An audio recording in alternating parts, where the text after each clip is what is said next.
You may go to your bank. It's the office of the Central Bank of Nigeria's governor, but this time in Lagos State. It's the first time the MPC is meeting here since the regulator moved its headquarters to the Federal Capital Territory. But this does not change the unpleasant fact that economic parameters are not at its best. It's almost costless, at least today. At the May MPC in Abuja, the meeting adopted a hawkish stance, joining the rest of the world to hike the monetary policy rate. It went from 11.5% to 13%.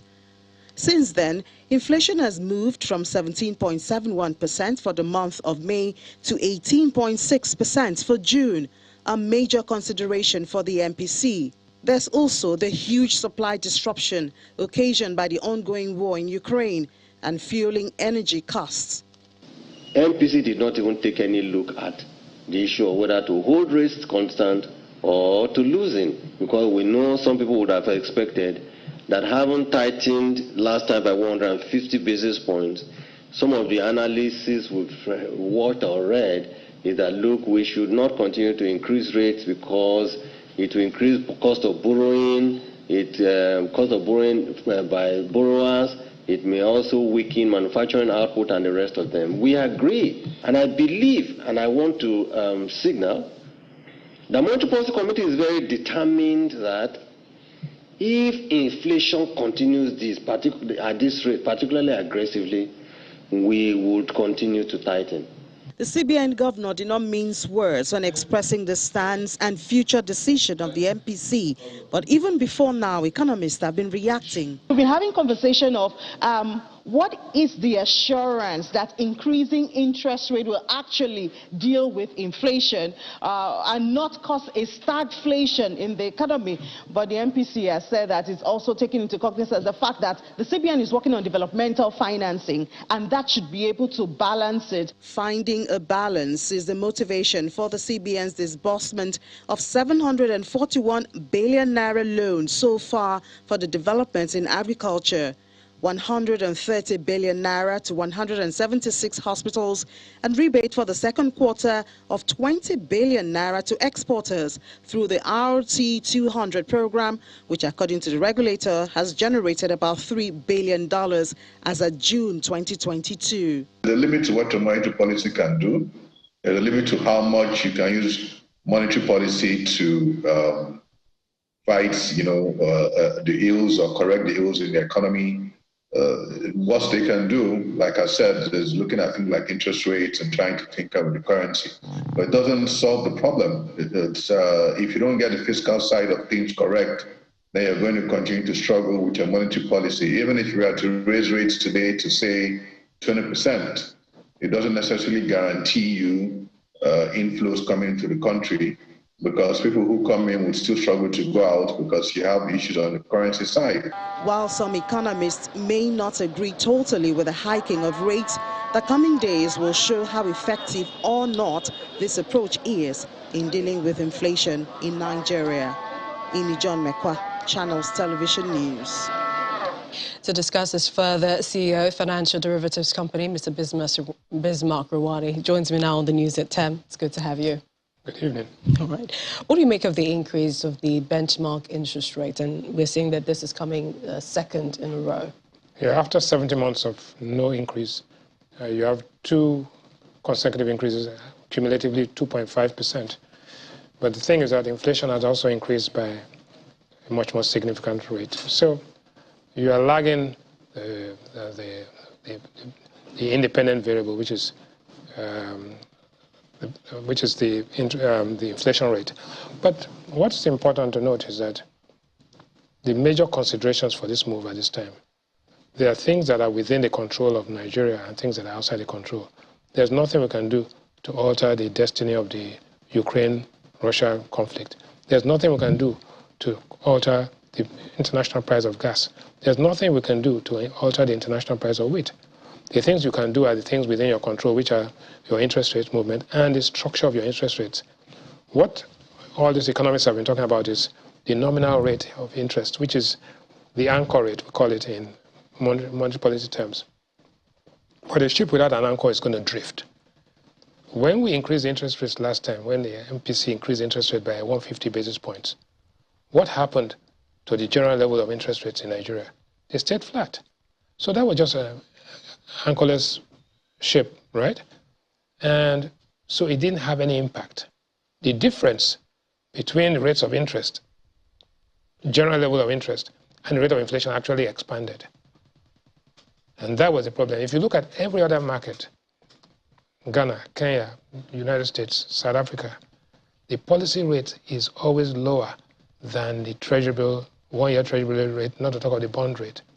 Now, in our case, the treasury bill rate for 1 year, for 3 months is 3.7%. The treasury bill rate for 1 year is basically about 7%, while inflation is at 18.6%, and your policy rate is at 14%.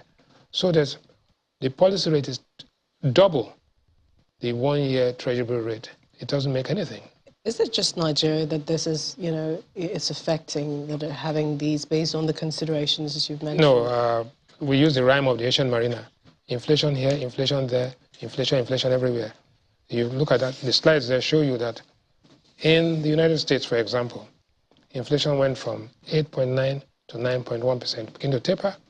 In the UK, over 9%. Almost all the countries in the world, apart from China, where it's a bit of flatlining. So it's pervasive. It's a global phenomenon. So the difference before was that we had our own inflation, an outlier inflation situation. Today, we are in line with everybody, and the central bank has made this move. So cumulatively, 2.5%, aggressive, but you need to, it is during war that generals are made. We need to do something. In terms of our inflationary rates, we've seen several projections, NBS, even the World Bank gave a projection which we exceeded. Is there like a true rate of inflation in Nigeria? Very interesting question. You see, the first thing you have to know is that the official inflation is 18.6%. But the last time the basket that is used to measure inflation was reconstituted was 2009. The truth is that your consumer behavior in 2009 is not the same consumer behavior today. Typically, in most countries, every 5 years you reconstitute a basket to reflect the preferences of consumers. So we should have done it in 2014, we should have done it in 2019, and it's due for a third review. So if you look at the basket, you'll find that we try to reconstitute it in an ad hoc manner. When we reconstituted, we increased the amount you spend on food from 51% to 53%. We increased the amount of housing by 16% to 17% of the weight. We increased that of communication because in 2009, how much did you spend on communication? Today, we increased that. Education, we increased that. Now, if you use the reconstituted basket, our own arbitrary reconstituted basket, it comes out inflation would have been 45% today. But that is just using the basket as structured by the NBS. But when you take our own synthetic basket, you find that inflation in the last 1 year in this synthetic basket went up by 84%. So yes, it's good to say inflation, annual inflation went up by 18%. You're comparing the price of something this year with what it was last year. But even that is wrong. Because, for example, flour last year was 15,000 naira, and now it's 27,000 naira, an increase of over 71%. Bread was 400 naira, it's now up to 900 naira, right? This was showing 700 here. Eggs were 1,200, it's now 2,000. Cooking gas, no, diesel, 245. It was 245 this time last year, it's now 800 and 850. So essentially, this is what's happening. So what are the main culprits, the main drivers of inflation? Two things. One, diesel. Diesel, 229% increase in diesel in the last 1 year. So you're spending 200 naira per liter. Now it's 800 naira. So what's happening? People are shutting down. People are closing, even banks are closing their offices in time. The next major culprit is the exchange rate. As of this afternoon, the exchange rate had gone, the parallel market was trading at 626 naira to $1 and about 800 naira to £1. When you look at these slides here, you will find that the what we call the PPP, that is the purchasing power parity value of the Naira, today is 649. In March this year, it was 590. What you could buy with 1,590 Naira, right, could buy you the goods worth $1. Today, it's 649 Naira in that market, while the para market is 626. So, truth is one, diesel, two, the exchange rate. There are other factors, but that is what's driving the CBN hopes that, this would tame rising inflation. Do you see this happening briefly? No. First and foremost, the interest rates are a limited tool to deal with supply side, what we call supply shocks, right? Cost push inflation, interest rates actually alters the consumer preference of a man. So rather than spend money on goods, you save it, and that eventually reduces prices. So what is going to happen is that it will go a long way, and there's a time lag between when you have policies and when you get the impact. So there's no question about it. It is a good tool, but it's not a silver bullet. Nobody should think that it's going to happen. And what's happening is that because people are impatient, people are hungry, people are angry, people are desperate, and in a political season, you can see that anger and resentment playing out not only here, in Britain, in France, in the United States, everywhere.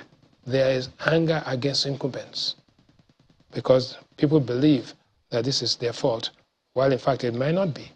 Mr. Bismarck, always a pleasure. Thank you so much for bringing your expertise into this very important issue. We appreciate your time on the news at 10. My pleasure.